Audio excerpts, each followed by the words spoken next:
What do you do when the plans you thought you had get completely thrown out the window?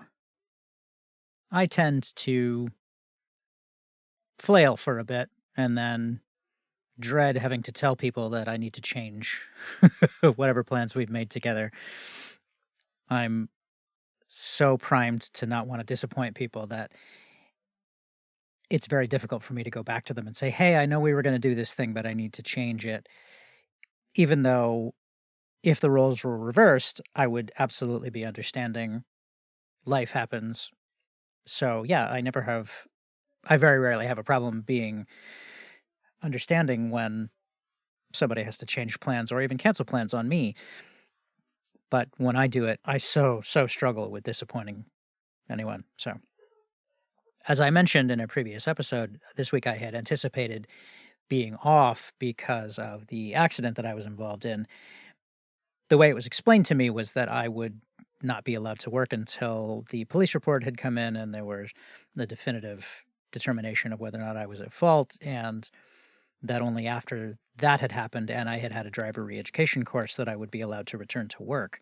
And so I made plans to see friends and work on projects and see family and a whole bunch of different things that I had planned to do since I had a few days of unexpected downtime.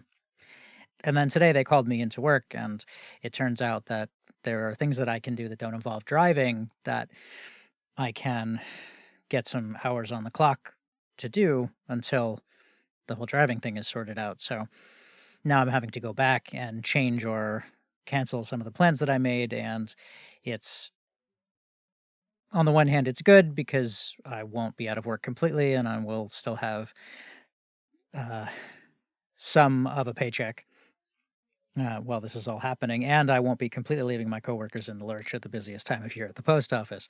But on the other, it does mean that I have to backtrack on getting some other things done and spending time with people that I care about. And so it's it's given me the opportunity to reflect on how challenging I find it to have to ask for people's consideration and accommodation, and how I probably need to work on having more faith in their understanding, because the people in my life are generally pretty amazing and kind and generous and have never demonstrated or even hinted that they would be anything but considerate of life happening to me. And so I need to trust you all more. And I need to trust that I am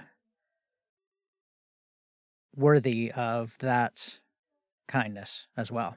So, two things that I need to work on that run in parallel, or maybe they're two sides of the same coin. I don't know exactly the geometry metaphor. They're related somehow. And I need to think about them. And maybe you do too, because you deserve kindness and accommodation and consideration and all those things as well. Thanks for being here. I'll talk to you again soon.